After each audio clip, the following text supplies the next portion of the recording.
శాశ్వతశాల ఇది నా యేసు నివసించేశాల. దేవునికి స్తోత్రములు కలుగునుగాక, దేవునికి మహిమ కలుగునుగాక. పరిశుద్ధ గ్రంథంలో నుండి సర్వశక్తిమంతుడైనటువంటి దేవాతి దేవుడు మనకిచ్చినటువంటి శ్రేష్టమైన మాట చదువుకుందాం. అంటే చూడండి, యెషయా గ్రంథం 32వ అధ్యాయం 4వ వచనం చదువుకుందాం. చంచలుల మనస్సు జ్ఞానమును గ్రహించును, నత్తివారి నాలుక స్పష్టముగా మాటలాడను. దేవునికి స్తోత్రములు కలుగునుగాక, దేవునికి మహిమ కలుగునుగాక.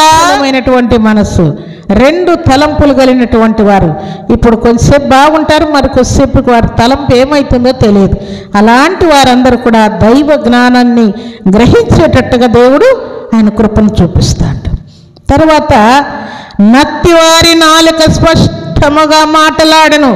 మరి వీళ్ళు నత్తిగా మాట్లాడేవాడు, స్పష్టంగా వీడు మాట్లాడలేడు, కూర్చోలేడు, నిలవలేడు, ప్రార్థించలేడు, పాడలేడు, ప్రకటించలేడు, ఏమీ చేయలేడు. అలాంటి వాడు ఎంత చక్కగా పాడుతున్నాడు, ఎంత చక్కగా ప్రార్థన చేస్తున్నాడు, దేవుని యొక్క వాక్యాన్ని ధ్యానిస్తూ ఉన్నాడు, ప్రకటిస్తూ ఉన్నాడు, సాక్ష్యం పలుకుతూ ఉన్నాడు అని అనేకులు ఆశ్చర్యపోనట్లుగా దేవుని యొక్క ఆత్మ నిశ్చయముగా వీని మీద కుమ్మరించబడిందని అర్థమయ్యేటట్టుగా దేవుడు ఘనకార్యాన్ని చేసి చూపిస్తా అంట ప్రియులారా. అప్పుడు నిజంగా చంచలులైనటువంటి వారు, నత్తి వారందరూ కూడా స్పష్టముగా మాట్లాడుతూ ఉంటే నిజముగా వీరి మీద దేవుని యొక్క ఆత్మ కుమ్మరించబడింది అని అనేకులు నమ్మేటట్టుగా దేవుడు కార్యం చేసి చూపిస్తా అంట. మత్తయి సువార్త 10వ అధ్యాయం 20వ వచనంలో, మీ తండ్రి ఆత్మ మీలో ఉండి మాటలాడుచున్నాడే కానీ మాటలాడువారు మీరు కాదు అని దేవుడు అంటూ ఉన్నాడు.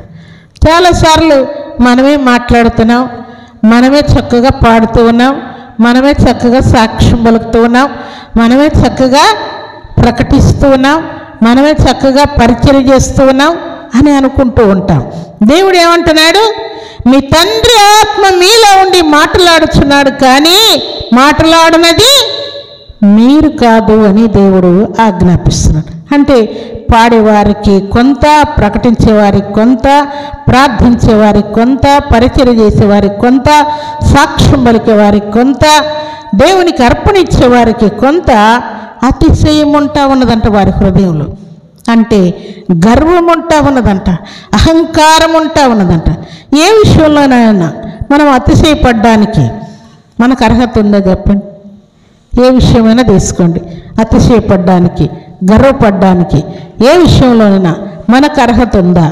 దేవుని ఎదుట మనం గర్వపడవచ్చా? గర్వపడకూడదా? చేయొచ్చా? చేయకూడదా? చేయొచ్చా? ఏ విషయంలో? దేవుని విషయంలో మనం అతిశయపడవచ్చు. ఏంటంటే, నేను సాతాను బిడ్డను కాదు, నేను యేసయ్య బిడ్డను, దేవుడు నాకున్నాడు కాబట్టి నేను దేవుని బట్టి అతిశయపడతాను.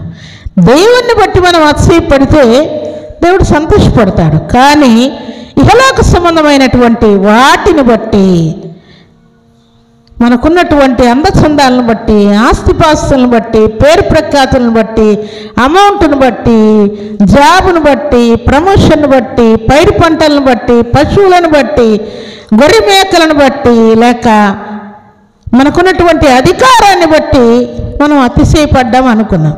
అప్పుడు వెంటనే ఏం చేస్తా అంటే దేవుడు, అతిశయపడినది ఏ విషయంలో మనం అతిశయపడుతున్నామో వెంటనే దాన్ని కట్ చేసి పడేస్తా అంట. ఆరోగ్యం బాగుంది, ఎవరైనా ఆరోగ్యం బాగాలేని వాళ్ళు గడ్డల చేత, కురుపుల చేత, పుండ్ల చేత, దుర్వాసన చేత, మరణకరమైనటువంటి రోగం చేత పడి ఉంటే వారిని చూసి మనం ముక్కు మూసుకొని, ఇలాంటి వ్యాధులు వాళ్ళ ఇంట్లో అందరికంటే ఇలాంటి రోగాలే వారికి వస్తూ ఉంటాయి, అలాంటివి మాకు లేవు అని మనం అతిశయపడ్డాం అనుకోండి, గర్వపడ్డాం అనుకోండి, వెంటనే దేవుడు వారికి ఉన్నటువంటి రోగాన్ని వెంటనే మన దగ్గరికి తీసుకుని వస్తాడు. ఎందుకు అని అంటే, ఏ విషయంలోనైనా సరే దేవుని ఎదుట మనం అతిశయపడ్డం దేవునికి కుదరదు ప్రియులారు. అందుకే గర్వ హృదయులందరినీ దేవుడు ఏం చేస్తాడని రాయబడిందంటే గర్వ హృదయులందరూ దేవునికి అసహ్యులు అని వ్రాయబడినది. దేవుడు అసహించుకుంటా అంట. ఏ విషయంలో మనం గర్వపడ్డా కూడా అట్టి వారందరూ దేవుని బిడ్డలుగా ఉండటానికి వీలు లేనట్టుగా దేవుడు అసహించుకుంటా అంట. ఎవరైతే వినయము విధేయత కలిగి ఉంటారో వారు దేవుని యొక్క ఆత్మ వారి మీద కుమ్మరించబడినట్లుగా గ్రంథంలో క్లియర్గా వ్రాయబడినది. అందుకే చూడండి, లూకా సువార్త 21వ అధ్యాయం 14-15 వచనాలు చదువుకుందాం. కాబట్టి మేమేమి సమాధానము చెప్పుదుమా అని ముందుగా చింతింపకొందుమని మీ మనస్సులో నిశ్చయించుకొనుడి. మీ విరోధులందరూ ఎదురాడుటకును కాదనుటకును వీలుగాని వాక్కును జ్ఞానమును నేను మీకు అనుగ్రహింతును. శత్రువుల ఎదుట ఏ విషయమైనా మనం మాట్లాడాల్సిన అవసరత వస్తుంది. శత్రువులతో ఏం మాట్లాడాలో, వారు చాలా దుర్మార్గులు, వారు చాలా దుష్టులు, న్యాయాన్ని అన్యాయం చేస్తారు, అన్యాయాన్ని న్యాయం చేస్తూ ఉంటారు. వారి ఎదుట ఏం మాట్లాడాలో ఎట్లు మాట్లాడాలో అని మనం టెన్షన్ పడుతూ ఉన్నప్పుడు దేవుడు అంటున్నటువంటి మాట ఏంటంటే, మీ విరోధులందరూ ఎదుటాటకు కాదనుటకును వీలుగాని వాక్యమును జ్ఞానమును నేను మీకు అనుగ్రహిస్తాను అని దేవుడు సెలవిస్తున్నాడు. అంటే నువ్వు మాట్లాడుతూ ఉంటే నీ ఎదుట ఉన్న వారందరూ కూడా ఆశ్చర్యపోనటువంటి సరైనటువంటి ఆన్సర్ ఇచ్చేటట్టుగా దేవుడు ఆయన జ్ఞానాన్ని నీకు ఇచ్చేస్తాడు. వాక్యం అనే ఐశ్వర్యంతోనూ, జ్ఞానం అనే ఐశ్వర్యంతోనూ, పరిశుద్ధత అనేటువంటి ఐశ్వర్యంతోనూ, స్థిరబుద్ధి అనేటువంటి ఐశ్వర్యంతోనూ, పరిపూర్ణ విశ్వాసం అనేటువంటి ఐశ్వర్యముతో మనల్ని నింపాలని దేవుడు కోరుకుంటున్నాడు. ఎందుకంటే ఆత్మ ఎవరి మీద కుమ్మరించబడుతుందో వారందరూ కూడా ఇట్టి ఐశ్వర్యముతో నిండుకొని ఉంటారని దేవుని యొక్క వాక్యం తేటగా తెలియజేస్తాం. దేవుని యొక్క ఆత్మను పొందుకొని దేవునికి ఇష్టముగా యోగ్యముగా ఇహలోకంలో దేవునికి మహిమ తెచ్చే పాత్రముగా ఉండాలని పరిశుద్ధ ఆత్మ దేవుడు కోరుకుంటూ ఉన్నాడు.